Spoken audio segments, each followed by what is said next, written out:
Bom dia a todos. Então, estamos hoje reunidos nesse domingo de sol, muito quente, né? Gostoso.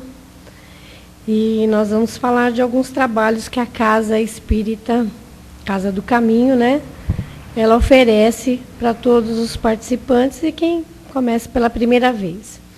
Então, nós estamos dando boas-vindas a todos que estão aqui, aos que estão nos assistindo pela internet. Os nossos trabalhos se iniciam com uma prece, depois nós temos a palestra de mais ou menos 30 a 40 minutos. E no final dela, 5 minutos para quem quiser fazer perguntas, comentários a respeito do que foi falado na palestra, né? Depois nós temos as vibrações e a prece de encerramento. E após, pedimos a todos que continuem em silêncio para dar continuidade aos passes. Então, a nossa atividade são todos os dias, menos de sexta-feiras. As sextas-feiras, né? Aos domingos, começa às 10 horas, também com evangelização infantil. Eu e a Maria Alice fazemos parte desse trabalho, né, com crianças a partir dos 2 anos até 13, 14, né, 15 anos, a idade boa para a evangelização infantil. Sempre dando enfoque à evangelização e também a trabalhos que a gente faz assim de colaboração, para que eles vão aprendendo, né, como interagir entre eles mesmos. Depois de segunda e quinta, às 20 horas, terças às 20 horas, também com tratamento de passes para dependentes químicos e depressões. E a distância para os familiares e amigos, né? Nas quartas-feiras, nós temos às 14 horas e aos sábados às 17h10, né? 5h10, né, na verdade. E aos sábados também, a cada 15 dias, nós estamos com um trabalho de distribuição de café, leite, pão para as pessoas que estão desabrigadas, né? Então, esse trabalho, quem quiser vir colaborar, vai ser muito bem-vindo, tanto financeiramente e também ajudando na distribuição desse pão, leite, né, para essas pessoas carentes. E o plantão de atendimento de segunda, terças e quintas a partir das 19h15. E de quarta-feira,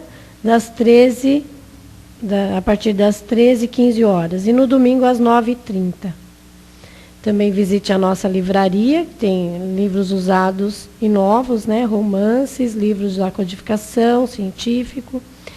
E temos também nosso trabalho de assistência social. São todo segundo sábado de cada mês, é distribuída para as famílias, são 60 famílias, 30 famílias, 60 cestas básicas, e se alguém quiser colaborar com mantimentos, né, está aberto, trazendo 1 quilo de alimento não perecível e também fazendo a campanha no seu prédio, na faculdade, né, no lugar onde reside, no trabalho. Também será muito bem-vindo. Óleo, café, óleo, feijão, leite em pó, molho, macarrão, café e açúcar. São os alimentos que nós estamos precisando no momento. Então, hoje nós vamos começar com a palestra de Divaldo. Nós teremos a palestra do Serginho, né, de Divaldo Pereira Franco, que é o livro, e o assunto é leis morais. Tá? Então, nós vamos começar com a prece. Então, vamos fechar os nossos olhos, agradecer ao Pai, que tem Pai infinito dessa bondade, é o Pai que é o princípio de todas as coisas. Agradecemos a Ele esse domingo maravilhoso, esse sol que nos aquece, agradecendo as águas maravilhosas que Ele nos fornece, toda essa natureza linda, essas flores que vêm enfeitar e embelezar a nossa vida, para que nós possamos ter esperança de dias melhores, acreditar cada vez mais que é possível nós termos uma vida melhor e nós somos responsáveis por isso. E de que forma somos responsáveis? Somos responsáveis pelo nosso conhecimento, aprendendo mais, a conhecer que nós estamos aqui para cada dia nos melhorar e assim, com essa visão de mundo melhor, teremos também uma vida mais tranquila, pedindo o equilíbrio necessário que nós tenhamos para que a nossa semana seja melhor e o Pai esteja sempre conosco. Essa oportunidade que Ele nos dá de conhecer mais, de aperfeiçoarmos a cada dia.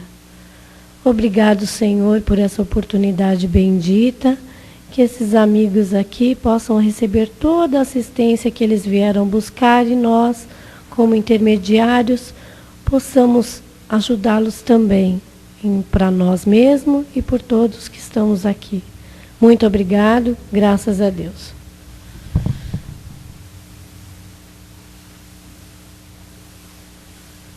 Bom dia a todos.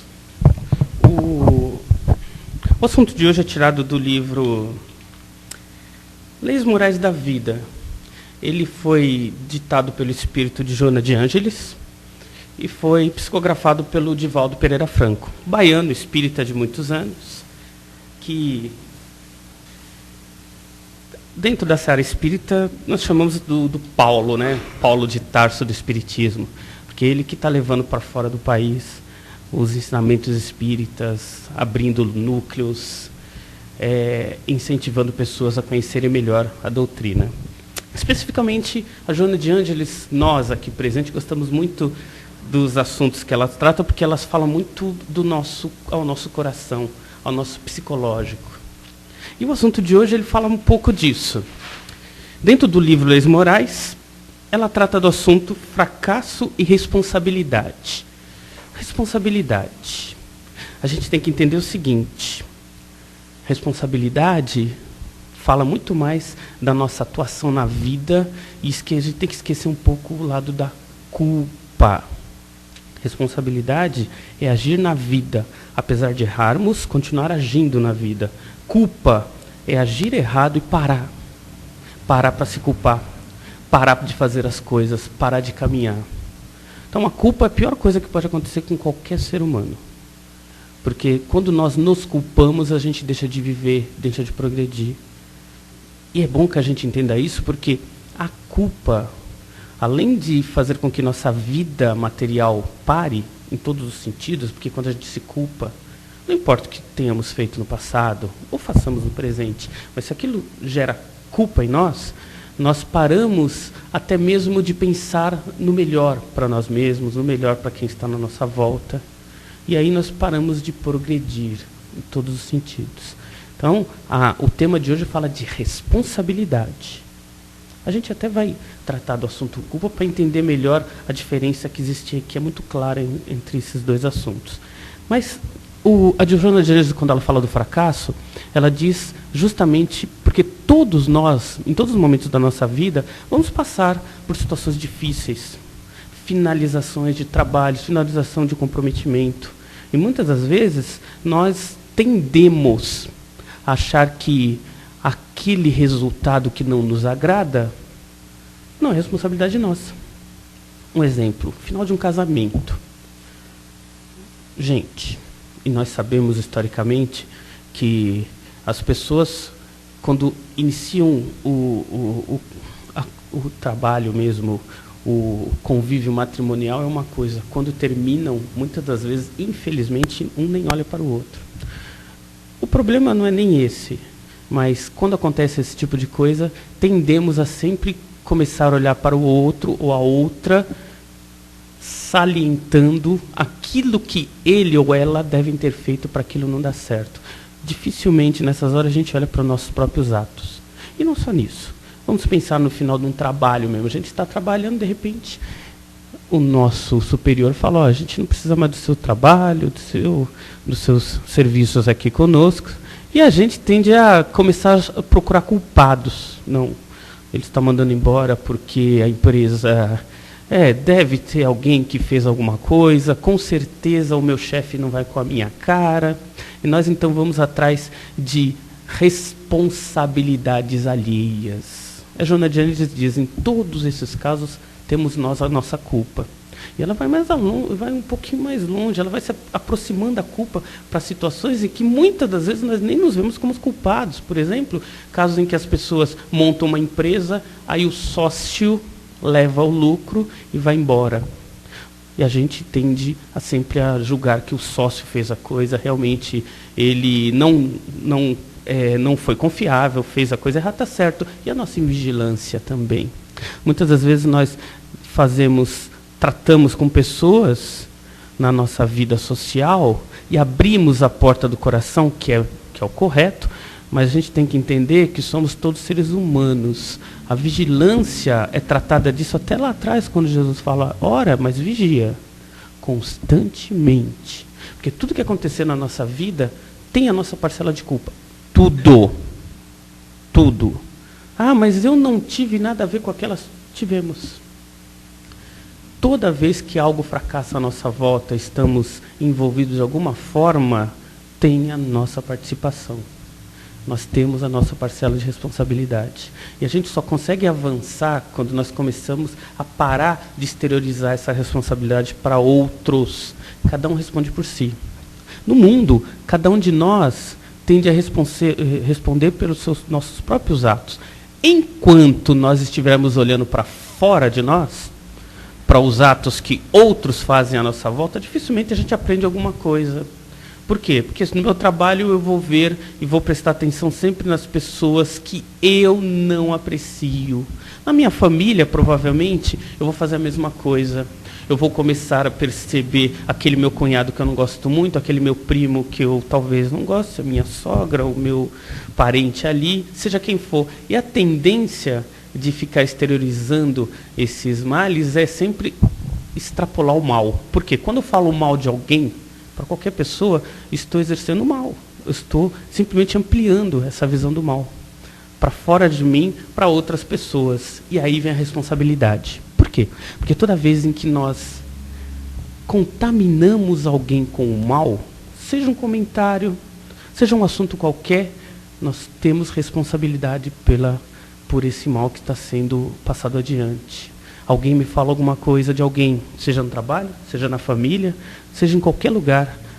E esse assunto, essa pessoa, por exemplo, não importa o que ela tenha feito. Se nós, por exemplo, pegamos esse assunto, assumimos como verdade e caminhamos para frente esse assunto, está aí a nossa responsabilidade.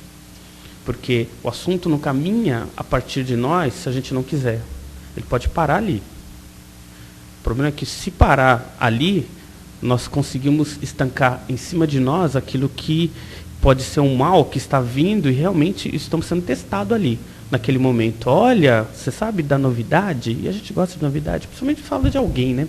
E aí vão falar de alguém pra gente. E a gente assume aquilo como verdade. Não filtra, não questiona. É verdade. Para nós, a gente tem um filtro muito pouco trabalhado. Um exemplo claro disso é quando nós ligamos a televisão. Todas as notícias que chegam a nossas vistas, escutamos a notícia, nós tendemos a simplesmente a tratar aquilo como verdade absoluta. E nós, que não temos o bom costume de muitas vezes olhar nas revistas e ver, por exemplo, nos rodapés das revistas, quando eles começam a se desculpar de coisas que não eram verdades, e nessas revistas de alta circulação isso acontece muito, mas é interessante porque a manchete na revista ela vem estampada. A resposta daquilo como uma inverdade vem em letras miúdas, normalmente no rodapé de alguma página. Por quê? Porque a gente às vezes nem lê aquilo. Então fica valendo a manchete como verdade. E a gente tende a sempre achar, então, que tudo que é manchete é verdadeiro. Ligo a televisão, o que está passando para mim é verdadeiro. Vou no meu trabalho, vou na família, alguém fala alguma coisa para mim, é verdadeiro. Nós temos que começar a filtrar essas coisas. Temos que começar a filtrar para dentro de nós mesmos o que chega para nós. Nós temos que ser um filtro de tudo que acontece à nossa volta, porque temos responsabilidade sobre isso, sobre tudo que acontece. Estamos na vida sendo responsável pelos nossos atos. A gente não pode, mas não sabíamos. Acontece que quando chegou o assunto e nós passamos, a gente não tinha a intenção, não sabíamos que isso ia dar no que deu. E nessas condições a gente percebe que pessoas perdem o emprego por causa de comentários nossos, pessoas deixam de ser amigos umas da outra por causa de assuntos que passamos para frente. E pior ainda, muitas das vezes um pequeno comentário nosso que vai adiante, o resultado final a gente nem fica para saber. Porque a gente não sabe o assunto final que vai dar. E muitas vezes acaba em problemas sérios ali na frente, e nós sequer ficamos sabendo que nós tivemos participação disso. A nossa consciência, em termos gerais, aparentemente é tranquila. A gente acha que não temos nada a ver, principalmente com alguns desfechos que acontecem na nossa volta. E a gente vê aquilo acontecer e muitas vezes não percebe que em algum momento a gente participou daquele desfecho. Em algum momento da nossa vida a gente teve lá nossa cotinha de responsabilidade. E aí nós temos que entender que a responsabilidade na vida nos remete a livre-arbítrio. Por quê? Porque é muito comum da gente, quando a gente está na vida, a gente tende a achar culpados por nossos atos. Como muitas vezes, e a gente vê isso muitos nos jovens, a má companhia. Não, é porque eu fui mal orientado, é porque as minhas amizades, é porque eu não percebia. Nós temos que entender que toda vez em que estamos em determinadas situações, a responsabilidade em primeira instância é sempre nossa. Depois a gente estende para as pessoas que estão conosco. E Jesus já nos lembrava, né? Diga-me com quem andas. Eu até te digo quem você é, mas me diga, olhe em volta de si. Quais as pessoas que estão à nossa volta? Se a gente faz questão de participar de determinados nichos de amizade, a escolha é nossa. E se essa amizade nos influencia para fazer coisas que lá na frente a gente, mas é que eu não sabia, ainda assim é responsabilidade nossa.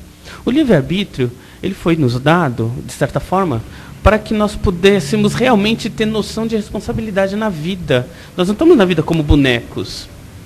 Até mesmo quando caímos doentes, nós temos uma parcela de responsabilidade nessas doenças que nos afligem na vida. Muitas das vezes, nós sabemos isso não, o contrário. Muitas das vezes, nós não temos nem a consciência disso. Um exemplo claro, por exemplo, de crianças, isso acontece muito com crianças quando querem chamar atenção, tendem a ficar doentes.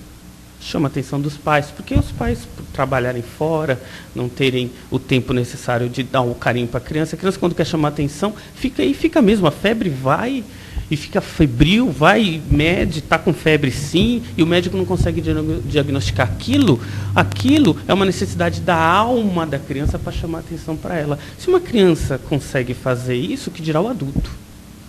O adulto consegue fazer isso sim, e às vezes não tem nem consciência disso.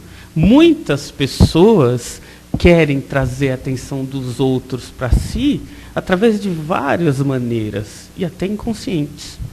Pessoas que vivem ficando muitas vezes doentes acabam responsabilizando a doença pelos problemas, mas normalmente é a necessidade pessoal dela.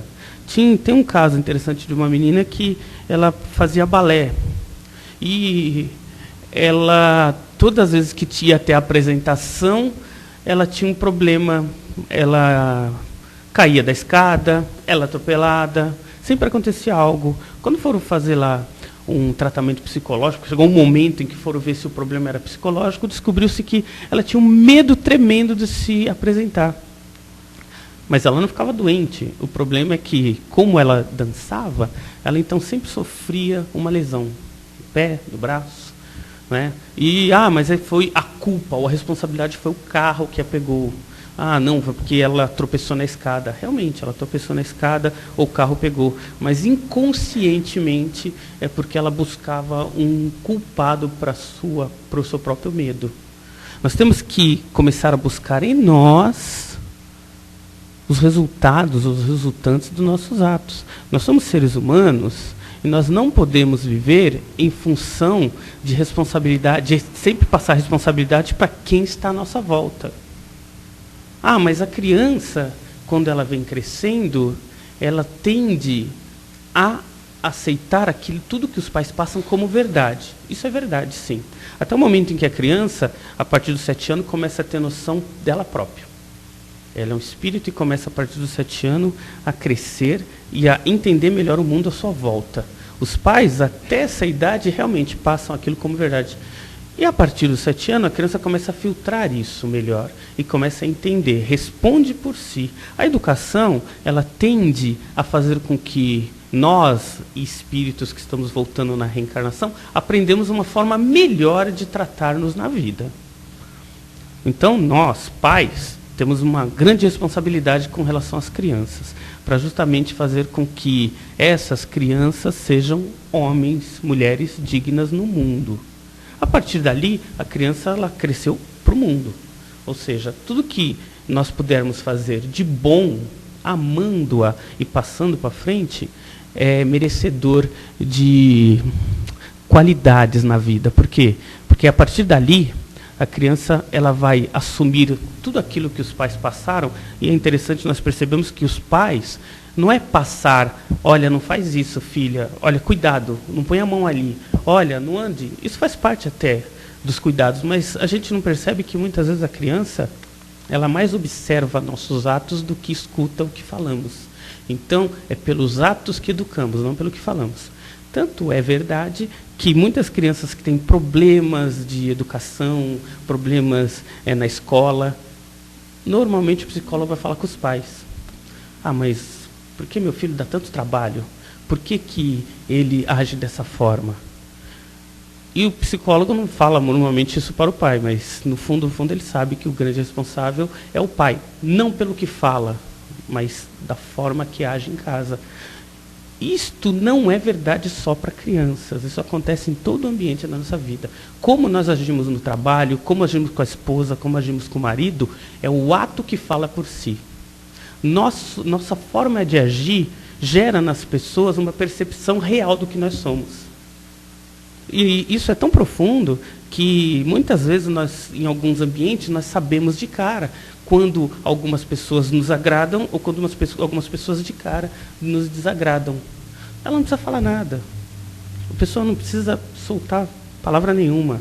A forma de agir dela, a nossa percepção interior, já sabe se aquela pessoa, dentro dos nossos anseios, vai nos agradar ou não. Vai falar, mas eu não gostei a primeira... Aí nós temos que, sim, fazer um trabalho interior para suplantar esse sentimento, porque o trabalho do espírito é esse.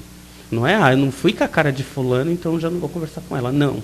O trabalho está em superar dificuldades e não se acomodar com a situação. Não há evolução se nós simplesmente estivermos acomodados na vida. Toda vez que acontece algo que nos espanta na vida, ali está o momento de evolução, de suplantar, de superar. A superação só acontece quando nós não estamos satisfeitos. Por exemplo, se nós estamos muito satisfeitos no trabalho, está tudo muito tranquilo, alguma coisa está errada. Porque a gente só vai evoluir no trabalho se a gente estiver buscando coisas que nos deem outras percepções. Se a coisa está muito tranquila, a gente parou de evoluir. No trabalho. Se na família, paramos, a gente agora não tem mais nada para fazer, vamos viver a nossa vidinha do jeito que dá. Opa! A natureza, ela não para nunca. O universo é movimento. A vida é movimento. Se a gente for pensar bem, sem entrar muito no assunto, tudo aqui nessa sala está em movimento. Se nós pudéssemos olhar os átomos da sala, vamos ver que os elétrons não estão parando, os átomos estão em constante movimento, e a aparente percepção nossa, isso aqui é aparente só. Tudo que acontece aqui nessa sala está se movimentando há milhões de... os ciclos que acontecem nos elétrons são tão rápidos que a gente não consegue sequer medi-los. Tanto que a ciência hoje fala que o elétron está em 2 lugares ao mesmo tempo, de tão rápido que ele age. Como isso é possível? Não vamos entrar no mérito da questão, mas vamos entender o seguinte: tudo no universo é movimento. Se o universo é movimento, o espírito tem que ser movimento. A vida é movimento. Nós, na vida, temos que ser movimento. Então, se nossa vida está parada, ali está uma condição para a gente começar a perceber por que ela parou. Ela parou em que sentido?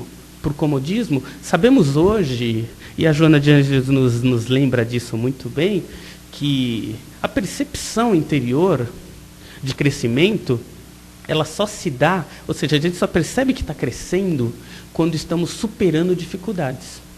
Só. O crescimento é superação constante. Normalmente nós como seres humanos, aí vamos falar como seres humanos, porque historicamente nós buscamos a sensação de conforto, isso é histórico, nós buscamos uma casa tranquila para a gente viver conforto, isso é bom. Nós buscamos um emprego tranquilo para ter sensação de conforto, isso é bom. Nós buscamos um relacionamento equilibrado para ter a sensação de conforto, isso é bom. Mas dentro dessas condições, o que pode melhorar? Aí que está a evolução. Mesmo dentro da condição de conforto, o que podemos fazer para que aquilo melhore?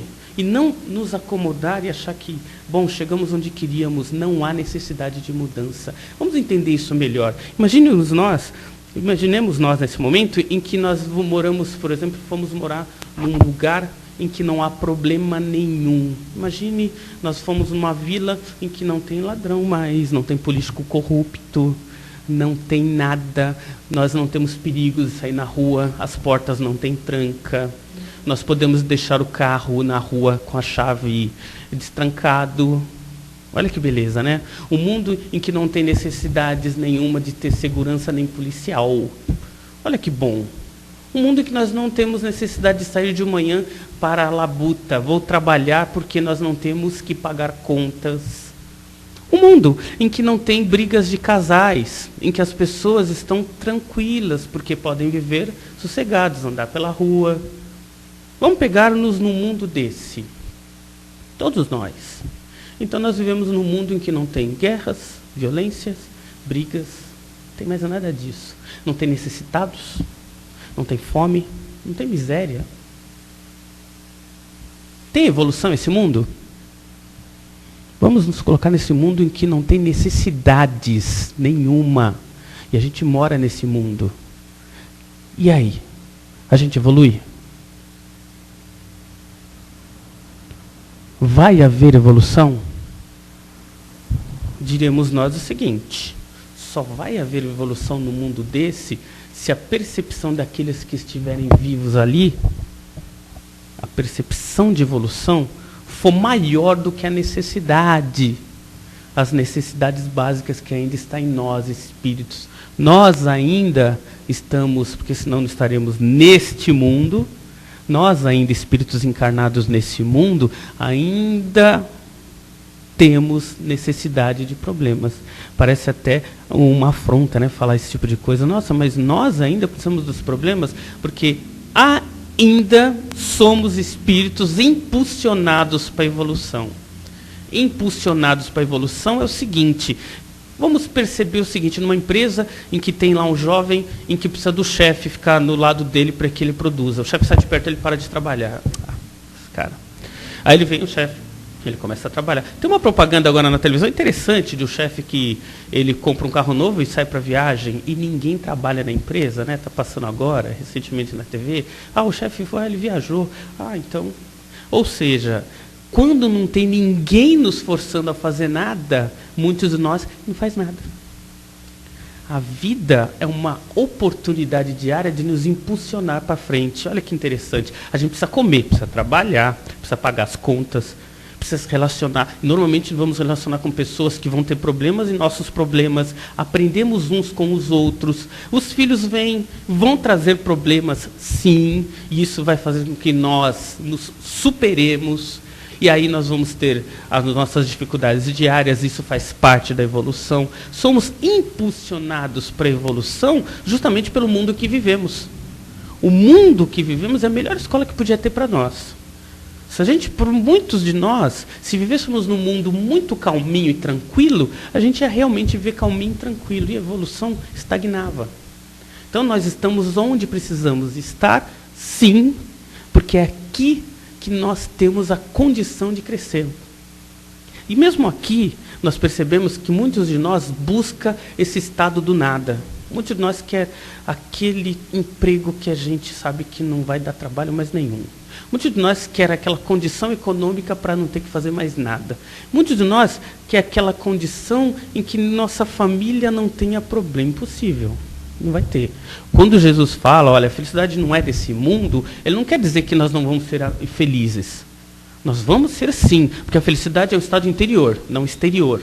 Se a gente começar a buscar a felicidade no exterior, a gente vai achar que vai ser feliz com um carro novo, com uma casa nova, com uma viagem. Isso faz parte de complementar a nossa vida feliz.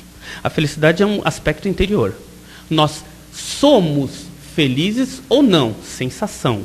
Nós nos sentimos felizes, é sentimento temporal. Ou seja, tive uma promoção, me sinto feliz com ela, mas aquilo é felicidade? Não, porque daqui a 1 mês ou 2, aquela promoção já foi. Um exemplo claro, nós estamos nas Olimpíadas, as pessoas acabaram de ganhar medalha de ouro, muitos ganharam muitas medalhas de ouro. A medalha, a sensação de ganhar a medalha é ótima, mas ela não vai dar felicidade para as pessoas. Por quê? Porque a partir do momento que eles voltarem, eles vão começar a treinar, porque eles querem a próxima medalha. Se a pessoa é feliz, ela é feliz dentro das suas condições da vida. Se existe algo exterior para me fazer feliz, então não sei o que é felicidade. A busca da felicidade parte de nós. Eu só sou feliz com fulano ou com fulano. Isso não é felicidade. Nós estamos nos enganando. Eu só vou ser feliz com aquele brinco novo, com aquele carro novo. Eu sou um pouco mais feliz com aquela casa nova. Essas condições traz-nos e colaboram para a nossa vida feliz, mas na felicidade. Então a busca interior é isso. Buscar em nós, e aí o tema fala disso, em nossa condição íntima, aquilo que realmente queremos na vida. Responsabilidade perante a vida todos nós temos, mas aquilo não tem que gerar peso na nossa vida. Mas a responsabilidade é um peso. Não é.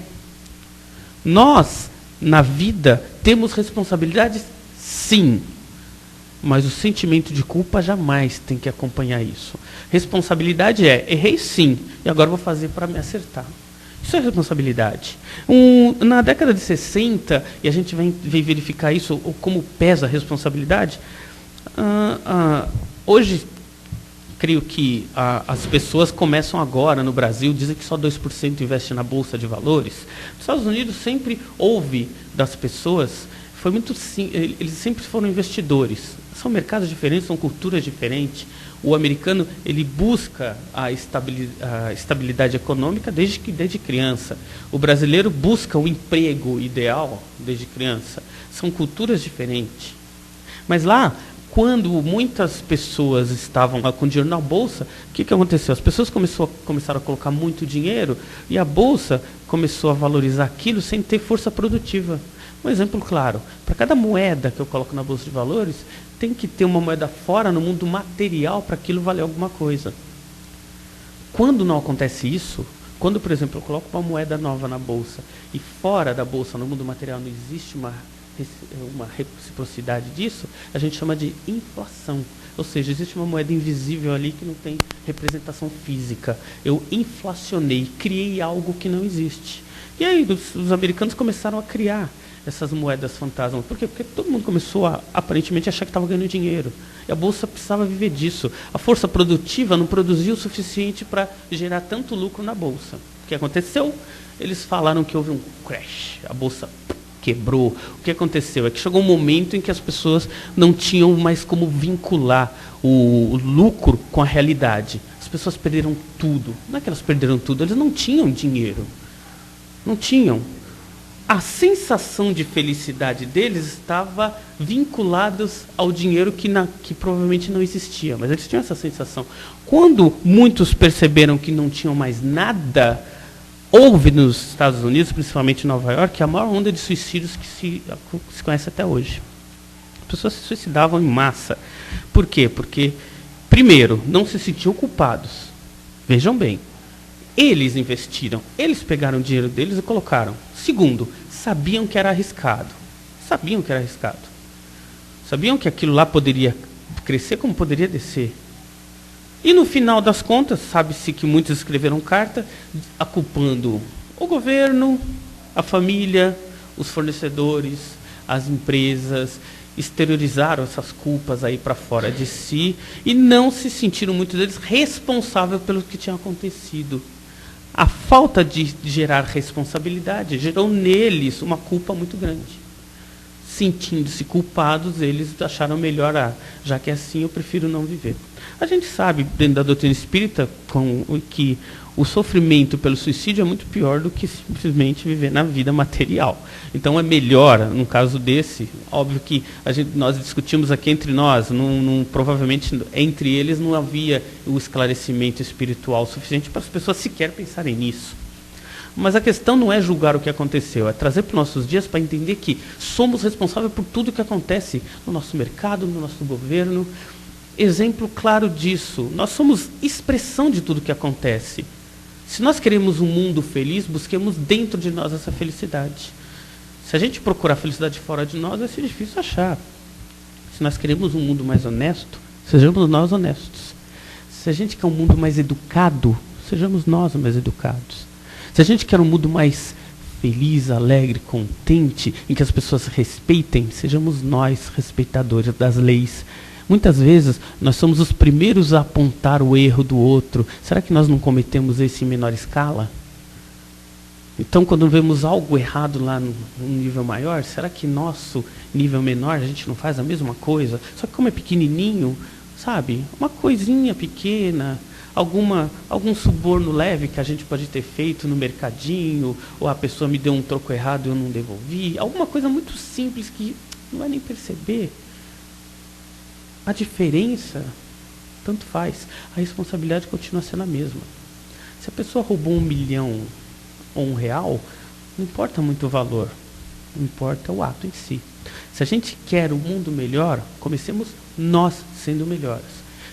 A diferença entre o que está acontecendo em um nível mais abrangente e um nível menos abrangente é nossa atitude. Nós temos, sim, eu quero honestidade, então eu vou ser honesto. Eu quero que as pessoas parem de falar mal dos outros, então eu não vou falar mal das pessoas. Olha, eu quero realmente que as pessoas sejam educadas, então sejamos nós educados. Porque não adianta nada nós queremos um mundo melhor se nós não somos melhores. A responsabilidade pelo que acontece no mundo é nossa, parte de nós.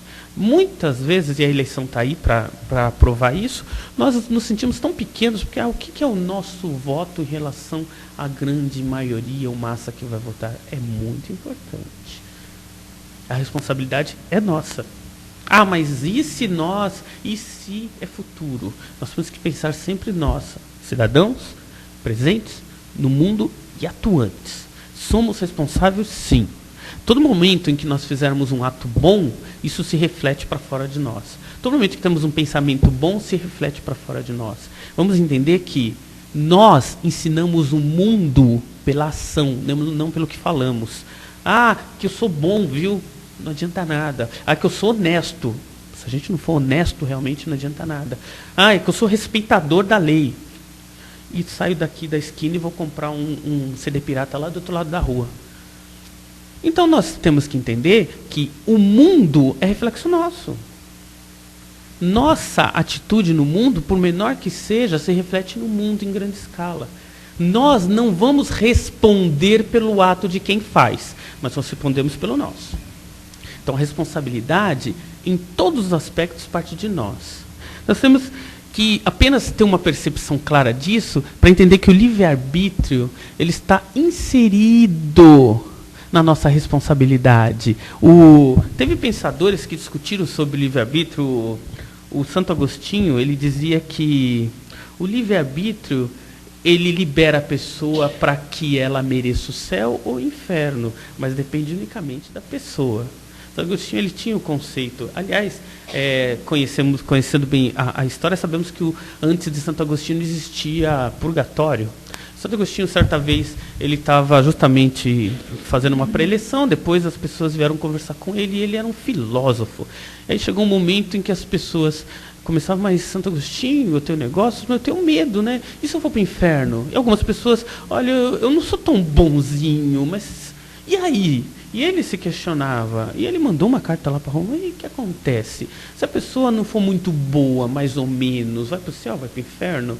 E aí, depois de muitas discussões, criaram o purgatório, que é um lugar intermediário entre o céu e o inferno. Aquelas pessoas que não são nem tão boas, nem são ruins, e ficam naquele meio termo, queimando os pecados antes de ir para cima ou para baixo, né? Havia necessidade na época de que houvesse um meio termo, até porque ninguém se sente tão santo, né, para merecer direto o céu, e nem tão ruim para merecer direto o inferno. Então houve uma necessidade aí, digamos, imposta por lei católica para que houvesse um meio termo. Aí São Agostinho até gostou, porque ele falou, bom, agora sim, porque aí cabe para todos os lados. Só não precisa ser um santo, não precisa ser tão ruim, tem um meio termo para deixar as pessoas ali um tempinho. Sabe-se lá quanto tempo vai se ficar nesse purgatório, né? Mas aí faz parte aí do próprio conceito católico, né? Um filósofo chamado Spinoza, ele disse o seguinte, que nós não conseguimos responder pelos nossos atos. Spinoza dizia que, por fruto do conhecimento do mundo e da educação dos pais, nossos atos eram tão refletidos no nosso aprendizado de criança, que nós provavelmente, quando fôssemos discutir ou decidir alguma coisa, aquilo já era impregnado de ações do passado. Um exemplo claro disso, para entender o que Spinoza falava. Teve recentemente mulheres que tinham problemas. Tem uma associação de mulheres que apanhavam dos maridos. E aí tinha mulher que acompanhava, porque... E teve uma delas, que a psicóloga estava conversando, em que não tinha histórico de pais que batiam na mãe, porque normalmente a mulher, quando ela busca uma pessoa muito agressiva, porque a sua infância, de alguma forma, teve uma figura masculina agressiva, e aquilo impregnou no inconsciente, a pessoa busca inconscientemente, porque o consciente fala, não quero, mas o inconsciente está impregnado, ela acaba indo sem saber. E essa menina, ela acabava sempre tendo relacionamentos com homens muito violentos, o namorado era violento, o noivo era violento, o marido era violento, ela acabou indo nessa situação, porque todo mundo queria bater na mulher. E aí a psicóloga, sabendo disso, vai até e fala, nossa, ela, mãe solteira, a mãe deixava ela trancada em casa, cresceu sem a figura paterna. Da onde vem a figura do homem? Spinoza fala, está lá no nosso inconsciente, então nós respondemos pelo que nós aprendemos, não pelo que nós fazemos. Óbvio que a doutrina espírita nos libera um pouco disso, falando, não, apesar do passado, nós ainda respondemos por tudo que fazemos. Por quê? Porque somos espíritos conscientes da vida. Mas apenas para entender o assunto do Spinoza é o seguinte, o que acontecia? A mãe trancava a menina e ela ficava dentro de casa. Tinha uma vizinha do lado que o marido, muito nervoso, passava o dia batendo. A menina não via, mas escutava a mulher apanhando. Ela criou dentro a figura masculina dela de um homem que batia na vizinha. Quando ela começou a dar os primeiros passos fora de casa, ou seja, namorar, o consciente encontrava o homem, o inconsciente percebia nele uma pessoa violenta, ela se relacionava, vinha a paixão. A paixão a gente sabe que é algo muito material, né? Ela está muito figurada ou impregnada no nosso conceito, nosso inconsciente. A gente sempre se apaixona por pessoas masculinas e femininas que já estão gravadas no nosso inconsciente. No caso dessa menina, ela se apaixonava pela figura masculina que batia. Então, os namorados batiam, o noivo batia. Então, normalmente, a Spinoza fala, olha, verifica o passado da pessoa, porque provavelmente o futuro dela vai estar justamente respondendo por esse passado. Agora, não é porque isto acontece que Spinoza está 100% certo. Nós, apesar de termos uma cultura do passado nos impregnando na vida presente, nós temos responsabilidade de entender isso e mudar isso a todo momento. Aí está a vantagem do livre-arbítrio, viu? Não adianta nada nós acharmos que, mas é porque minha mãe foi muito dura comigo, então eu tenho medo de enfrentar o mundo. Comece agora, então, a se reprogramar para enfrentar melhor o mundo. As responsabilidades continuam sendo nossas, porque a gente não nasceu numa mãe ou numa família mais dura. Provavelmente, se a gente vê numa família dura, é porque somos espíritos muito espertos. Se tivesse uma família muito mole, vai saber o que é dar esse adulto. Então, a educação no passado também tem a ver com responsabilidade nossa, como espíritos eternos. Não é culpa das pessoas do passado. Mas é porque eu apanhei muito quando era criança. Sim, mas mesmo nas surras, nós tínhamos merecimento. Se não nessa vida, na anterior. Porque nada acontece por acaso. Quando nascemos em famílias com dificuldades financeiras, também temos a responsabilidade ali, porque se nós nascemos nessa família, porque provavelmente numa outra desperdiçamos demais os bens materiais, ou pior ainda, usurpamos de quem tinha, vai saber. Sabemos bem, e a gente até comenta nas palestras o seguinte: não adianta ficar buscando o passado, não adianta ir atrás dos nossos conceitos do passado para saber se fomos reis, rainhas, príncipes, bispos, que a maioria, né, quer ser rei, rainha e bispo, sei lá. O problema é que se a gente foi rei muito ruim. Se fomos rainha, fomos ruim danado. Por quê? Porque se nossa vida presente já é melhor, imagina o que a gente foi lá atrás. Não teremos interesse de saber o que fomos lá no passado. Porque o passado provavelmente foi ensinado para que nós hoje fôssemos tiquinho melhor, só, né? Tiquinho só melhor, porque a gente também não dá saltos na evolução, não. A gente pode até sentir falta de coisas que a gente não tem. Se a gente teve bens materiais no passado, pode sentir faltas de determinadas situações e condições, porque o espírito, ele impregna-se disso. Por exemplo, o conhecimento, por mais que a gente estude, vai atrás, o conhecimento é só casca. O conhecimento só serve, e os bens materiais também, só são cascas. Isso aí tudo só serve para que o espírito comece a sair de dentro de si e se mostrar para o mundo. Ou seja, tudo que a gente acumular de diplomas, mestrados, pós-graduados, e conhecimento espiritual, e todos os conhecimentos extrafísicos, tudo isso só serve para que o espírito comece a desabotoar-se dentro de si para voltar para ser luz. Por quê? Porque no final da vida a gente vai esquecer tudo e volta do zero de novo, e ali no zero é que vai saber se aquele espírito aprendeu alguma coisa com tudo que ele acumulou na vida anterior. Porque senão a gente voltava com os atributos do conhecimento do passado. E sabe-se por bem, e Deus nos ama muito por isso, de que tudo que a gente acumula no passado fica no passado. O presente vê o espírito limpinho de novo, exatamente com a condição que ele se deixou levar na vida anterior para essa vida presente. Então o conhecimento, os bens materiais e tudo é simplesmente para a evolução espiritual.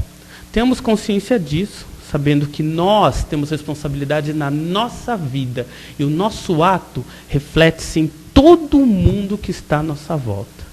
Muita paz a todos. Agora, nós abrimos então o microfone, este microfone, para que agora todos nós participemos, né, gente? Porque não somos aqui conhecedores de verdade nenhuma, a gente está aqui aprendendo para aprender uns com os outros.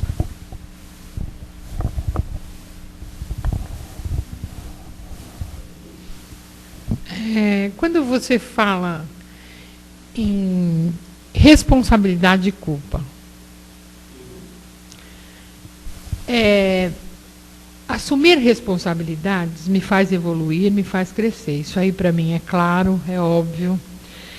Luto com isto. Agora, com relação à culpa, é que eu queria uma clareada. Porque a culpa, ela faz mal, ela cria doença.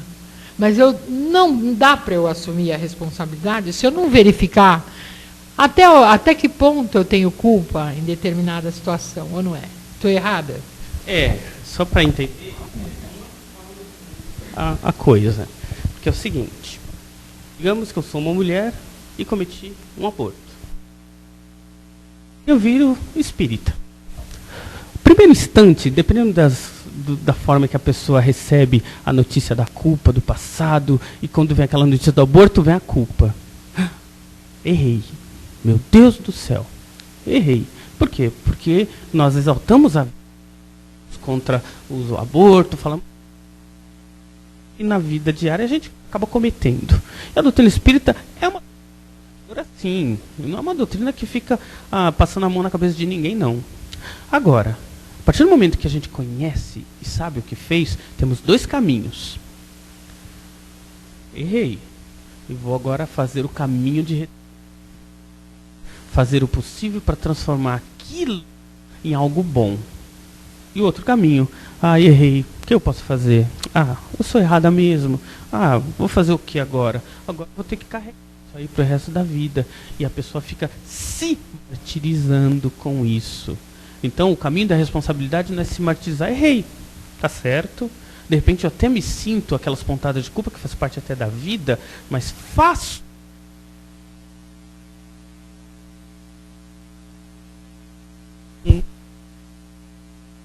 Eu vou visitar uma casa de caridade,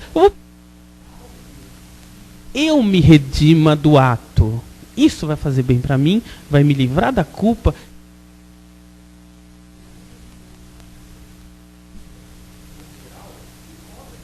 É nós que nos... E a culpa é danada. Quando a gente se cobra, a gente sempre se colocaria. Então, ser...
Entendeu? Definição, para eu também... A partir do momento do seu ato culposo, você...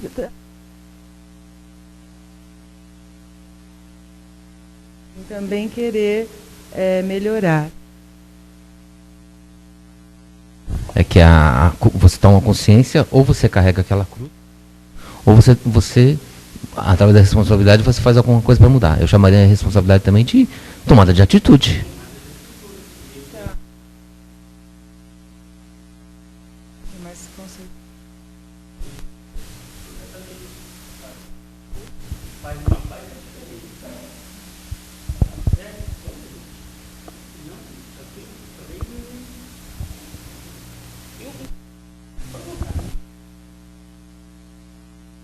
A gente tem muita coisa para... Mas o mundo cobra que você tem que olhar muito para o externo, né?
Eu posso entender que para eu olhar para mim de parar de ouvir tantas informações ao meu redor. Olhe para mim. Já o ouvidinho para olhar para mim, para eu perceber. Mas sim.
Vamos elevando o nosso pensamento ao alto, né, gente? Vamos fazer a nossa prece final.